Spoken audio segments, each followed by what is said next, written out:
The auction block creaked under Meridian's bare feet as she held her chin high, refusing to let the jeering crowd see her tremble. Sweat and grime couldn't hide the fire in her amber eyes or the defiant curve of her lips as men shouted bids like, "She was prime livestock. $500, called out Banker Cromwell, his gold teeth glinting in the harsh afternoon sun. $600, countered Mayor Aldrich, mopping his sweaty brow with a silk handkerchief. Meridian's hands clenched into fists at her sides. 3 months ago, she'd been the pampered daughter of a railroad baron. Then her father's empire crumbled, his debts called in, and she'd been sold to pay what remained. The law was clear, and Copper Falls debtors could indenture their children for 7 years to satisfy their obligations.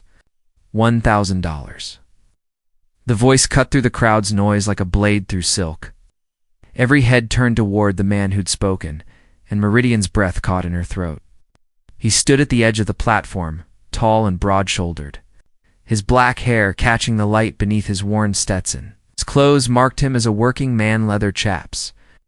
Cotton shirt rolled to his elbows, boots that had seen honest labor, but the steel in his gray eyes spoke of something deeper than mere wealth. "Darius Nightwind," someone whispered. "The half-breed who owns the Broken Arrow." Meridian felt a chill run down her spine. She'd heard the name whispered in drawing rooms, always with a mixture of fear and fascination. The bastard son of a Cheyenne medicine woman and an Irish cattle baron who'd built an empire with his bare hands and wasn't afraid to defend it with blood. "Going once at 1,000, the auctioneer called, clearly eager to close the bidding. Nobody in Copper Falls wanted to cross Darius Nightwind, not even for a prize like Meridian Ashworth. 1,500. Banker Cromwell tried desperately. Darius stepped forward, and his voice carried a quiet menace that made grown men step aside. 2,000 gold. The crowd fell silent. $2,000 was more than most of them saw in 5 years. Meridian stared at this stranger who'd just bought her like a prize heifer, trying to read the expression on his weathered face. His eyes met hers across the distance, and for a moment she forgot to breathe. There was no lust there, no triumph of ownership. Instead, she saw something that shocked her to her core: respect. Beneath that, a kind of pain she recognized, because it lived in her own chest, the ache of someone who'd been judged by blood rather than character, who'd been cast out by the very people who should have protected them. Sold. The auctioneer's gavel crashed down. To Mr. Nightwind. The crowd began to disperse, but not before Meridian caught the ugly whispers starting to spread like wildfire through the assembled townspeople. Figures the savage would want damaged. Goods. Poor girl's probably better off dead than living with that half-blood devil. 7 years with him? She'll be lucky to last 7 days. Darius moved through the crowd like Moses, parting the Red Sea, his mere presence enough to silence the worst of the comments. When he reached the platform, he didn't grab her arm or assert ownership like the other bidders would have. Instead, he offered his hand like a gentleman helping a lady from a carriage. "Miss Ashworth," he said quietly, his voice carrying a faint trace of an accent she couldn't place. "Darius Nightwind, I've come to take you home." Meridian looked at his outstretched hand, calloused and strong, then back at his face. In his eyes, she saw an offer of something she'd never expected to find on an auction block: dignity. She placed her palm in his, and felt a jolt of electricity race up her arm at the contact. "Mr. Nightwind," as he helped her down from the platform. She heard Mayor Aldrich calling out behind them. "Nightwind, the contract clearly states—" "I can read, Aldrich." Darius didn't turn around, but his voice carried enough ice to freeze hell itself. "Miss Ashworth's indenture is legal and binding. For 7 years, she's under my protection. I suggest you remember that." The threat was subtle, but unmistakable. Meridian felt a strange thrill run through her at the possessive way he'd said "my protection," as if she were something precious rather than property. As they walked toward his horse, she caught fragments of conversation from the dispersing crowd, and each word hit her like a physical blow. Breaking God's law, mixing blood like that, ... Decent folks shouldn't have to watch such ungodly. Mark my words, no good will come of this arrangement, ... Darius must have heard them too, because his jaw tightened and his stride lengthened. When they reached his black stallion, he turned. To her, with an expression she couldn't quite read. "They'll talk," he said simply. "About you, about me, about what they think happens between us. Are you prepared for that?" Meridian thought of her father's abandoned mansion, of the friends who'd turned their backs when scandal touched their doorstep, of the long fall from grace that had led her to this moment. She'd already lost everything that mattered to polite society. "Let them talk," she said, surprising herself with the vehemence in her voice. "I've learned that people's opinions aren't worth the air they waste speaking them." Something like approval flickered in his gray eyes. "Good, because where we're going, reputation matters less than survival." The Broken Arrow Ranch sprawled across, the valley like a kingdom carved from wilderness and stubborn dreams. Meridian gripped the saddle horn as Darius's stallion picked its way down the rocky trail. Her body pressed against his back with an intimacy that should have scandalized her, but somehow felt natural as breathing. She'd ridden behind men. Escorts with her father's approval and a chaperone within sight. This was different. Dangerous. The heat of Darius's body seeped through his cotton shirt, and she could feel the play of muscles in his back as he guided the horse with unconscious skill. When the wind caught his scent leather and sage and something wild, she couldn't name it, made her dizzy with sensations she'd never experienced. "There," he said, his voice a low rumble she felt as much as heard. Home. The ranch house rose from the valley floor like something from a fairy tale. If fairy tales included practical beauty and honest craftsmanship. 2 stories of honey-colored wood and native stone, with a wraparound porch that promised cool evenings and quiet conversations. Corrals stretched in every direction, filled with horses that moved like liquid silk in the afternoon light. But it was the garden that made Meridian's breath catch. Someone had coaxed roses and lavender and a dozen other flowers to bloom in this harsh landscape, creating an oasis of color and fragrance that spoke of gentle hands and patient love. "It's beautiful," she whispered, forgetting for a moment that she was indentured rather than invited. "My mother's work," Darius said, and she heard something soft in his voice. She believed beauty could grow anywhere if you tended it right. He helped her down from the horse, his hands spanning her waist with a proprietary ease that sent heat racing through her veins. For a moment they stood close enough that she could count the gold flecks in his gray eyes, close enough that she could see the faint scar that ran from his temple to his jaw. "Mr. Nightwind," she began.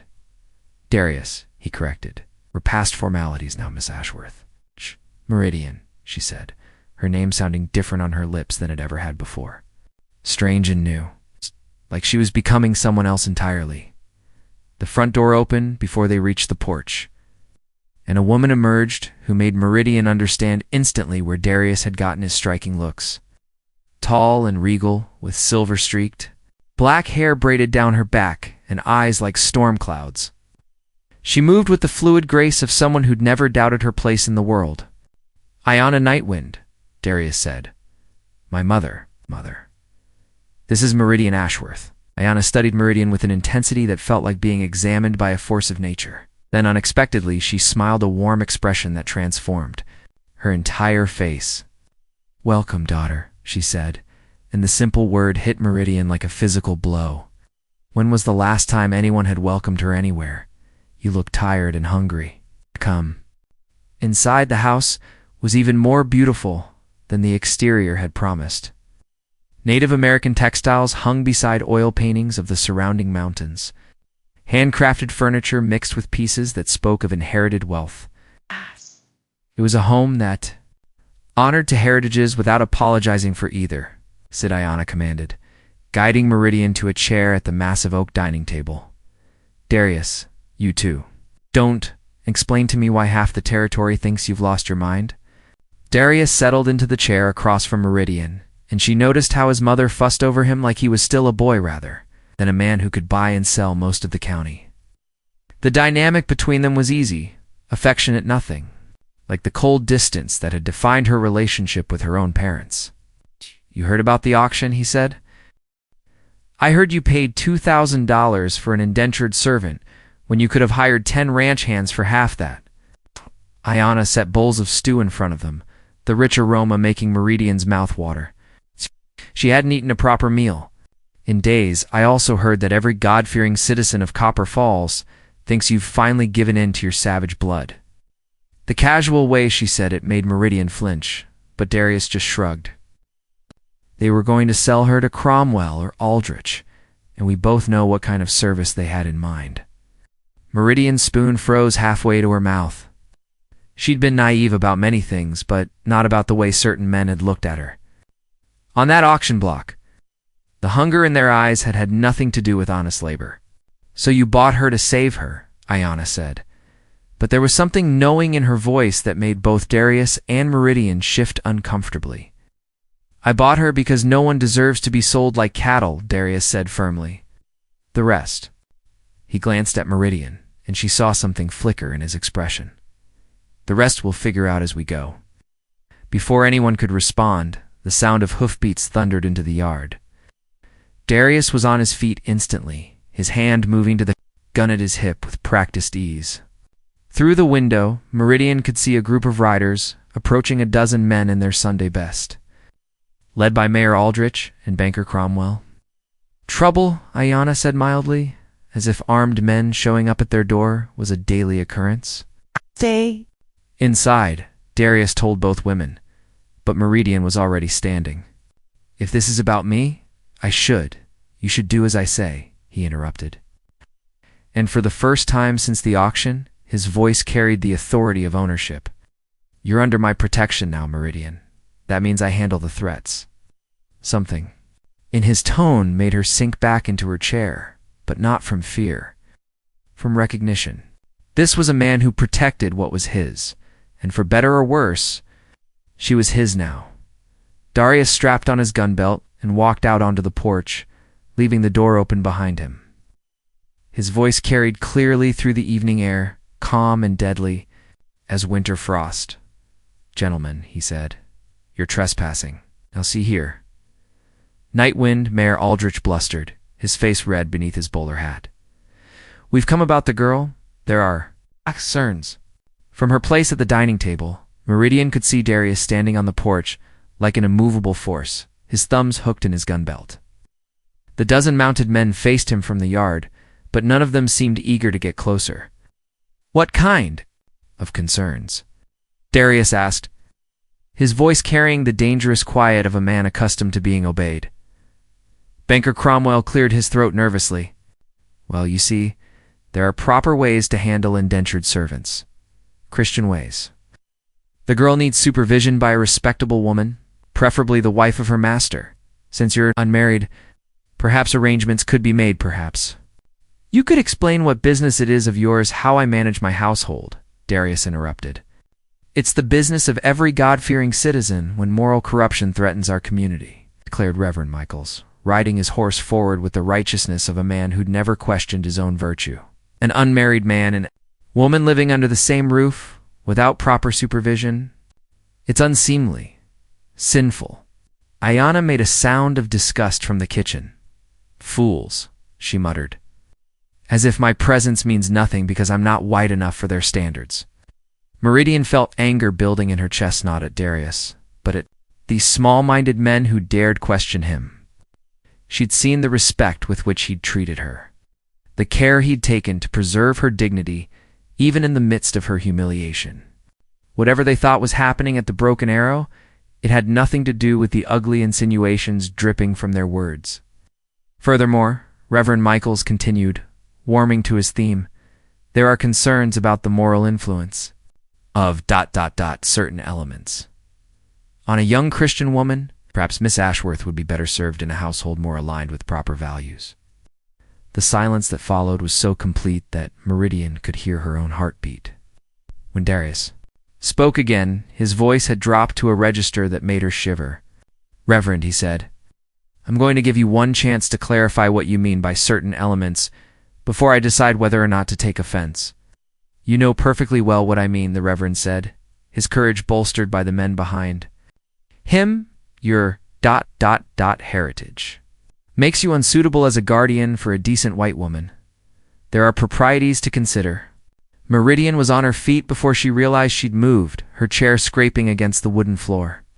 The sound seemed to break some spell because suddenly Darius was turning toward the door, his expression thunderous. "Meridian, no," she said, and pushed past him onto the porch. 12 pairs of eyes fixed on her as she stepped into the evening light. Her chin raised with the same defiance she'd shown on the auction block. These men wanted to treat her like a prize to be won, a possession to be properly managed. Let them see exactly what they'd lost when Darius Nightwind outbid them all. "Gentlemen," she said, her finishing school training lending authority to her voice despite her simple cotton dress and bare feet. "How kind of you to concern yourselves with my welfare." Mayor Aldrich shifted uncomfortably in his saddle. "Miss Ashworth, we only want what's best for you. A young lady of your ... former station deserves better than what?" She interrupted. "Better than being treated with respect. Better than being offered honest work instead of the kind of service you had in mind when you were bidding on me." Banker Cromwell's face went purple. "I never, that is. My intentions were purely your intentions were written all over your face," Meridian said coldly. "All of your intentions were. The only man in that crowd who looked at me like I was a human being instead of property was the one you're now trying to shame for his decency." She moved to stand beside Darius, close enough that her shoulder brushed his arm. The contact sent electricity racing through her, but she kept her voice steady. "As for proprieties," she continued, "I fail to see how my living arrangements are any of your concern. Mr. Nightwind has offered me honest employment and the protection of his name. His mother provides all the supervision any unmarried woman could require. What more do your proper values demand?" "The law demands," Reverend Michaels began. "The law," Darius said quietly, "gives me full authority over Miss Ashworth's living arrangements for the next 7 years, unless you're suggesting I'm violating the terms of our contract." The challenge hung in the air like smoke from a gun barrel. Everyone present knew that questioning Darius's adherence to legal contracts was tantamount to calling him a liar, and men had died for less in this territory. "Of course not," Mayor Aldrich said quickly. "We merely thought you could intimidate me into handing over what's mine," Darius said. And the possessive way he said it made Meridian's pulse quicken. "You thought wrong." He took a step forward, and his hand drifted toward his gun. "Now, I suggest you get off my land before I start taking your concerns about propriety as personal insults to my family's honor." The threat was clear enough that even Reverend Michaels had the sense to look nervous. But as the group began to wheel their horses around, the banker called out one last shot. "This isn't over, Nightwind. Decent folk won't stand for this kind of ... arrangement ... indefinitely. There'll be consequences." "There already are," Darius replied. "You just don't know it yet." As the riders disappeared into the growing dusk, Meridian felt the tension slowly drain from her body. She'd made her choice in front of witnesses, had publicly aligned herself with Darius Nightwind against the forces of respectable society. There would be no going back now. "You didn't have to do that," Darius said quietly. "Yes, I did." She turned to look at him, this man who'd bought her freedom with gold and offered her dignity without asking for anything in return. "They needed to understand that I chose to be here." "Did you?" he asked, and something in his voice made her breath catch. "Choose to be here?" Meridian thought about the alternatives every year's in Cromwell's house or Aldrich's. It's being used and degraded and discarded when her indenture was up. Then she thought about the garden full of roses, about Ayana's warm welcome, about the way Darius had looked at her like she mattered. "Yes, she said simply, "I chose." Something shifted in his expression, and for a moment she thought he might reach for her. Instead, he nodded once and turned back toward the house. "Then welcome to the Broken Arrow, Meridian Ashworth. I hope you're ready for a fight because those men won't give up easily." As they walked back inside, Meridian realized she was ready for a fight. More than ready. For the first time in her life, she had something worth fighting for. 3 weeks into her new life, Meridian discovered that being an indentured servant to Darius Nightwind bore no resemblance to the slavery she'd expected. Instead of scrubbing floors and emptying chamber pots, she found herself learning to manage the ranches. Books, corresponding with cattle buyers in Denver and helping Ayanna tend the vast garden that supplied most of their food. "You have a good head for numbers," Darius said, looking over her shoulder at the ledgers spread across his desk. His proximity made her pulse quicken, and she had to force herself to concentrate on the columns of figures instead of the way his breath stirred the hair at her temple. "My father insisted on a thorough education," she replied, trying to ignore the heat radiating from his body. "He said a woman who couldn't manage money would make a poor wife for a businessman." "Smart man," Darius murmured, and something in his tone made her look up at him. Their faces were inches apart. She could see the gold flecks in his gray eyes, could count the dark lashes that any woman would envy. For a heartbeat, the air between them crackled with possibility. Then the front door slammed open, and they sprang apart like guilty children. Ayanna's voice carried an urgency that sent both of them hurrying toward the sound. They found her standing in the doorway, her face grim as stone. Riders coming, fast. Through the open door, Meridian could see a cloud of dust approaching from town too large and moving too quickly to be a social call. Darius was already reaching for his rifle when the first shots rang out. "Get down!" he shouted, pushing Meridian behind the heavy oak table as bullets shattered the front windows. Glass exploded across the room in a deadly rain, and she heard Ayanna curse in what sounded like Cheyenne as she dove for cover behind the stone fireplace. "How many?" Darius called out, checking his weapons with the calm efficiency of a man who'd faced violence before. "Too many," Ayanna replied grimly. "Maybe 20, they've got us surrounded." Meridian's blood turned to ice. 20 armed men? This wasn't a warning or an intimidation tactic. This was an execution. "What do they want?" she gasped. "You," Darius said bluntly, and the single word hit her like a physical blow. "Or rather, they want you gone. Dead, disappeared, doesn't matter, as long as you can't corrupt their perfect little town anymore." More shots Peppered the house, and Meridian heard glass breaking in the kitchen. They were firing from multiple directions, pinning the three of them down while they closed the net. "There's a root cellar behind the pantry," Ayanna said, crawling toward them on her hands and knees. "Meridian can hide there while we know." The word came out sharper than Meridian intended. "I won't cower in a hole while they try to kill." "You, for protecting me?" "You'll do as you're told," Darius said, and his voice carried all the authority of legal ownership. "I didn't buy your freedom just to watch you throw it away." "You didn't buy my freedom," Meridian shot back, surprising herself with her vehemence. "You bought my service. 7 years of it. And right now, I'm choosing how to serve." She grabbed the shotgun from the wall rack before either of them could stop her, checking the loads with hands that trembled only slightly. Her to shoot when she was 12, claiming that a woman alone was vulnerable in ways a man would never be. Meridian Darius reached for the weapon, but she pulled back. "They came here because of me," she said firmly, "because they can't stand the thought of a white woman choosing to stay with a man they consider beneath her." "Well, let them see exactly how much I value their opinions," a voice called out from the yard, amplified by a speaking trumpet. Night wind. "Send out the girl, and we'll let you and your mother live." "Like hell," Darius muttered, and Meridian felt a fierce surge of pride at his automatic rejection of their demand. "We know she's in there," the voice continued. "This is your last chance. To do the right thing?" "The right thing," Ayanna said softly, "would be for them to mind their own business." Meridian moved to the broken window, keeping low but making sure she could be seen. The sight that greeted her made her stomach clench. At least 20 men. On horseback, all armed. All wearing the white hoods that marked them as members of the so-called Citizens Committee for Public Morality. "Gentlemen," she called out, her voice carrying clearly across the yard, "how brave of you to come calling with your faces covered, Miss Ashworth." It was Mayor Aldrich's voice. She was sure of it. "You don't understand what's happening to you. That savage has corrupted your mind, made you think unnatural thoughts. Come with us, and we'll see you're properly cared for." "Properly cared for?" Meridian laughed, and the sound was sharp as breaking glass. "Like you cared for me on that auction block. Like you were planning to care for me if you'd won the bidding. We're trying to save your soul." Another voice shouted, Reverend Michaels, she thought. "My soul doesn't need saving from the only man in this territory who's treated me with genuine respect," she replied. "But yours might need saving from the sin of hatred you're committing right now." A shot rang out, close enough that she felt the wind of the bullet as it passed her head.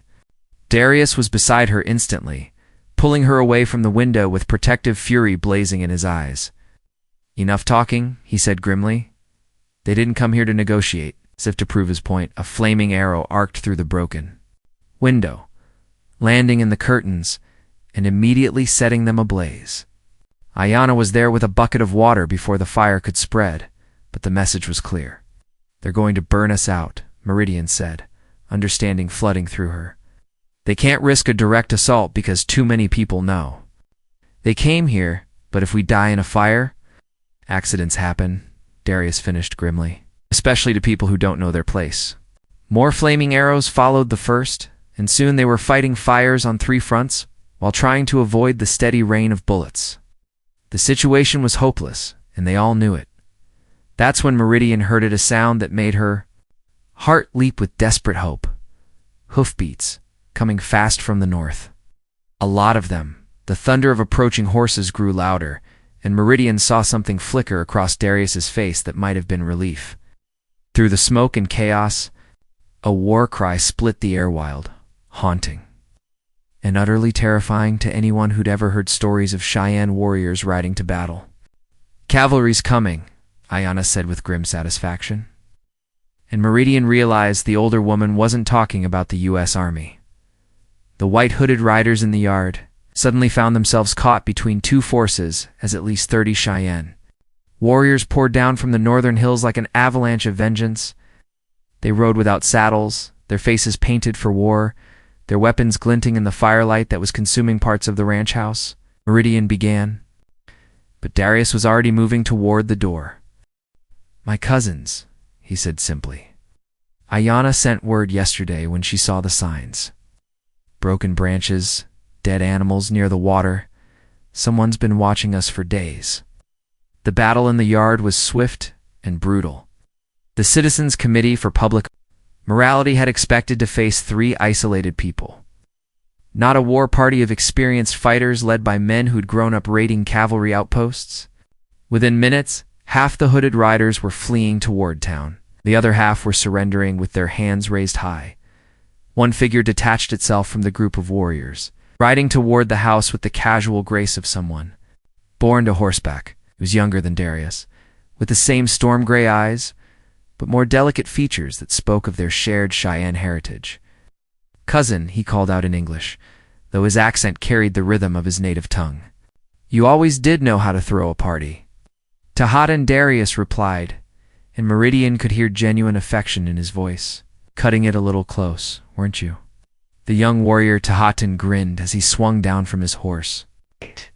"Have been here sooner, but we stopped to gather the evidence you'll need." He gestured towards several of his companions who were dragging a familiar figure forward. Mayor Aldrich stumbled between them, his white hood torn away to reveal his sweating, terrified face. "Turns out the mayor's been busy," Tahatan continued conversationally. "Telegraph messages to Denver, payments to certain unsavory characters. Plans to make sure your Indian problem got permanently solved along with your woman problem." Meridian felt ice form in her veins. They hadn't just come to intimidate or drive her away, they'd come to commit murder, then blame it on a convenient Indian raid. "Found the rest of their plan too," another warrior added, producing a saddlebag full of papers. "Forged documents transferring your land to Cromwell's bank. A marriage certificate between the girl and Aldrich dated tomorrow, even a death certificate for you with today's date. They had it all figured out," Darius said quietly, and his voice carried a cold fury that made even the captured men flinch. "Kill me. Claim Meridian as a widow in need of protection. Force her into marriage to legitimize their land grab." "Would have worked too," Tahatan said, "if they hadn't been stupid enough to involve Reverend Michaels. Man can't keep his mouth shut when he's drunk. He's been bragging about cleansing the territory in every saloon from here to Colorado Springs." Meridian stared at the evidence of the conspiracy that had nearly cost them their lives. These respectable pillars of the community had planned cold-blooded murder as casually as they might plan a church social. "What happens now?" she asked. Darius looked at the captured men, then at the documents, then at her. "Now we make sure everyone knows exactly what kind of men run Copper Falls. Tahatan, Can your people escort these gentlemen to the territorial marshal? Our pleasure, the young warrior replied with a wolfish grin. Though I should warn you it's a long ride to Denver and we might have to stop for the night in some very lonely places. The threat was clear enough to make several of the prisoners whimper. Frontier justice was swift and final, and they all knew that men who tried to murder women and children rarely made it to trial alive. Wait, Meridian said suddenly. Idea was forming in her mind. Desperate and dangerous, but possibly brilliant. What if there was another way? Everyone turned to look at her, and she felt the weight of their attention like a physical force. But she'd spent 3 weeks learning that her choices mattered here, that her voice carried weight in this strange new world she'd stumbled into. They wanted to force me into marriage to legitimize their theft, she said slowly, working through the implications as she spoke. What if we beat them at their own game? Darius went very still. What are you saying? Meridian looked at him, this man who'd bought her freedom, who'd protected her honor, who'd been willing to die rather than surrender her to her enemies. The man who made her pulse race with a glance and her heart flutter with his rare smiles. Saying, "Marry me," she said clearly enough for everyone to hear. Right now, tonight, with all these witnesses? Make me your wife instead of your indentured servant, and their whole scheme falls apart. The silence that followed was so complete she could hear the crackling of the dying fires and the nervous shuffling of horses in the yard. Meridian, Darius said carefully, you don't know what you're asking. I know exactly what I'm asking. She stepped closer to him, close enough to see her reflection in his gray eyes. I'm asking you to marry me, not because we have to, but because I want to. Because these past 3 weeks have been the happiest of my life, and I can't imagine spending the next 7 years anywhere else. The town will never accept it, he said, but she could see something kindling in his expression. They'll make our lives hell. Let them try. Meridian reached for his hands, twining their fingers together. I'd rather face hell with you than heaven with anyone else. Tahatan cleared his throat. Hate to interrupt, but we've got a preacher right here. He gestured toward the trembling Reverend Michaels. Seems fitting he should clean up his own mess. All eyes turned to the captured clergyman, who looked like he'd rather face a firing squad than perform a wedding ceremony between a half-breed rancher and a white woman. But with 30 armed warriors watching his every move, he didn't have much choice. This is highly irregular, he stammered. So is conspiracy to commit murder, Darius replied mildly. I'd say a wedding is the least of tonight's irregularities. Reverend Michaels's hands shook as he opened his prayer book, the leather binding trembling in the firelight that still flickered from the earlier battle. Around them, Cheyenne warriors formed a circle of protection, while the remaining conspirators knelt with their hands bound, forced to witness the wedding they'd tried to prevent through murder. This is madness, Mayor Aldrich whispered, but Tahatan's knife at his throat quickly silenced any further protests. Meridian stood beside Darius in the smoky yard, her simple cotton dress torn from the fight, but her spine straight with determination. She'd never imagined her wedding would take place surrounded by armed warriors and captured assassins. But then again, nothing about her life had followed conventional paths since that auction block. Dearly beloved Reverend Michaels began, his voice cracking with nerves. We are gathered here under ... unusual circumstances. To join this man and woman in holy matrimony. Get on with it, Ayanna said sharply from her position near the house. Blood seeped through the bandage on her arm where a bullet had grazed her, but her voice was steady as stone. My son's been waiting long enough to claim what's his. The words sent heat rushing through Meridian's veins. What's his? She was about to become Darius Nightwind's wife, not his indentured servant. The thought should have terrified Hirsch. She barely knew this man beyond 3 weeks of shared meals and stolen glances. Instead, it filled her with a fierce joy that surprised her with its intensity. Do you, Darius? Samuel Nightwind, the Reverend continued reluctantly. Take this woman to be your lawfully wedded wife, to have and to hold in sickness and in health, for richer or poorer, for better or worse. Until death do you part. Darius turned to face her fully, his gray eyes reflecting the firelight like molten silver. When he spoke, his voice carried across the yard with absolute certainty. I do, and I swear before God and my ancestors that I'll protect her with my life, honor her with my name, and love her with everything I am. The traditional vows hadn't included that last part, but Meridian felt her heart stop beating for one perfect moment before resuming at double speed. "Love," he'd said. "Love." Meant it. She could see it in his eyes, feel it in the way his hands trembled slightly as they held hers. "And do you, Meridian? Elizabeth Ashworth?" Reverend Michaels said, clearly hoping she'd change her mind even now. "Take this man to be your lawfully wedded husband, to have and to hold, in sickness and in health, for richer or poorer, for better or worse, until death do you part." Meridian looked at the man who'd saved her from a fate worse than death, who treated her with kindness when the world had shown her only cruelty, who'd been willing to face down an army rather than surrender her to her enemies. The answer came. From somewhere deeper than thought, from the place where hearts recognized their matches across impossible odds. "I do," she said clearly, "and I promise to stand beside you against whatever comes, to build something beautiful from the ashes of what we've lost, and to love you until the stars fall from the sky." Tahatan made an appreciative sound. "Good vows," he said approvingly. "Much better than the usual white man's words." "By the power vested in me," Reverend Michaels said quickly, clearly eager to finish this unholy ceremony, "I now pronounce you husband and wife. God help you both." "He already has," Darius said quietly, and then he was kissing her. The world exploded into sensation. His lips were warm and firm, and tasted of smoke and danger and promises she'd never dared dream of. His hands cupped her face like she was something precious, and when she melted against him, she heard the Cheyenne warriors whooping their approval while the captured conspirators groaned in defeat. When they finally broke apart, Meridian felt like a completely different person than the terrified girl who'd stood on that auction block. She was Meridian Nightwind now, wife to the most dangerous man in the territory, protected by his name and his guns and the fierce loyalty of his extended family. Ow. Yana said with deep satisfaction, "That's settled. Now what do we do with these fools?" Darius kept one arm around Meridian's waist as he considered the bound men. In the distance, she could see lights flickering in Copper Falls as word of the night's events spread through the town. "We give them a choice," he said finally.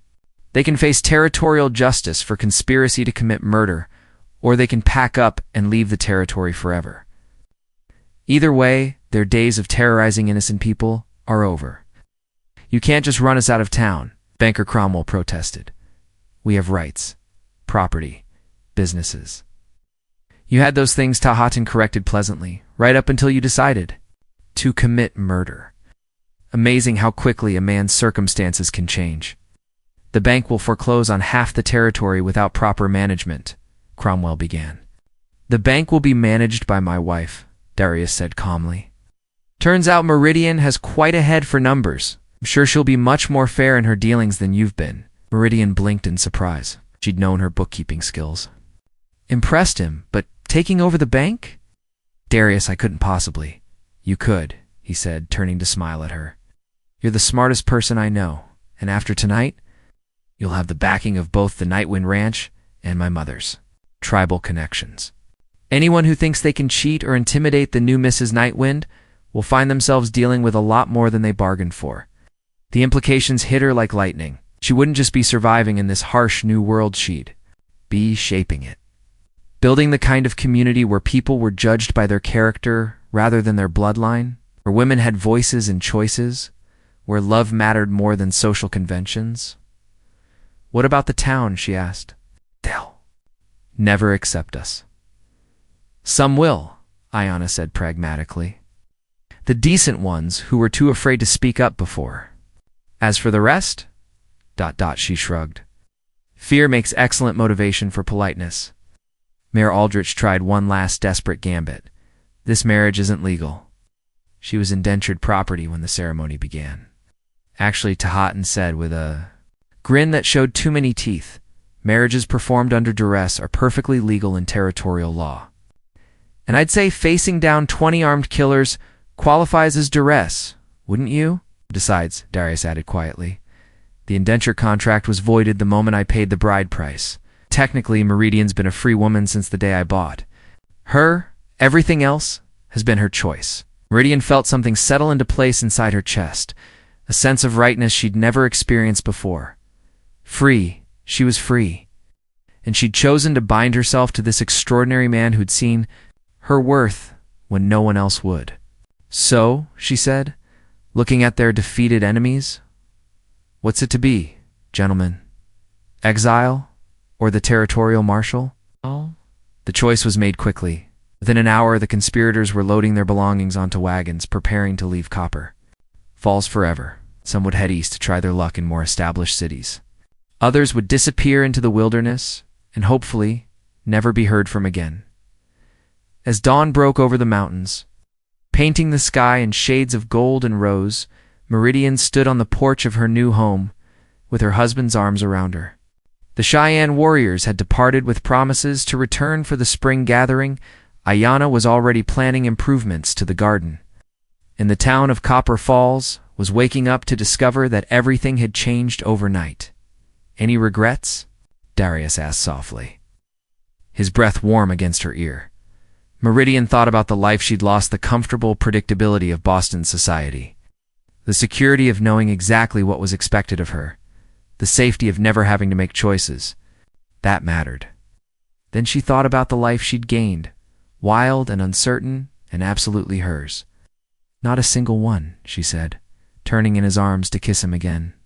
"Though I should probably warn why, have some very definite ideas about how to run a bank." His laughter rumbled through his chest. "I wouldn't expect anything less from my wife." 6 months later, the Copper Falls Community Bank bore little resemblance to Cromwell's former establishment, where once desperate farmers had faced foreclosure and impossible interest rates. They now found fair terms and genuine partnership. Where widows had been turned away empty-handed, they discovered opportunity and respect. And where the Cheyenne had been refused service entirely, they now conducted business with the dignity that should have been their right all along. Meridian sat behind the massive oak desk that had once belonged to her would-be captor, reviewing loan applications with the same keen attention she'd once devoted to her father's railroad investments. The morning sun streamed through windows that no longer bore iron bars, and the sound of children's laughter drifted in from the schoolyard across the street, a school that now welcomed students regardless of their heritage. Mrs. Nightwind, her assistant, a young woman named Temperance, whose husband had been saved from bankruptcy by Meridian's revised payment plans, appeared in the doorway. "There's a telegram for you." Meridian accepted the yellow paper with curiosity, but her expression darkened as she read the contents. When she finished, she sat back in her chair with a long exhale. "Bad news?" Temperance asked. "News," Meridian corrected. "Whether it's bad or not remains to be seen." The telegram was from Boston, from her father's former business partner. After 6 months of investigation, they'd discovered that her father's debts had been largely fabricated, a complex scheme orchestrated by the same Eastern investors who'd been trying to gain control of Western mineral rights. Her indenture had been legal but based on fraudulent claims, which meant she was entitled to significant compensation. More importantly, it meant she had choices she'd never expected to face again. An hour later, she rode out to the Broken Arrow to find Darius breaking horses in the main corral. The sight of him never failed to steal her breath, a lean muscle and controlled power, moving with the fluid grace of someone completely at home in his skin. When he saw her approaching, his face lit up with the smile he reserved only for her. "You're early," he said, vaulting over the fence to greet her. "Bank closed down from lack of customers to terrorize?" "Funny." She handed him the telegram, watching his expression change as he read. "It seems I'm not quite the penniless indentured servant I thought I was." Darius finished reading and looked up at her, his gray eyes serious. "This changes things." "Does it?" Meridian asked, and realized she genuinely wanted to know his answer. "You have options now," he said carefully.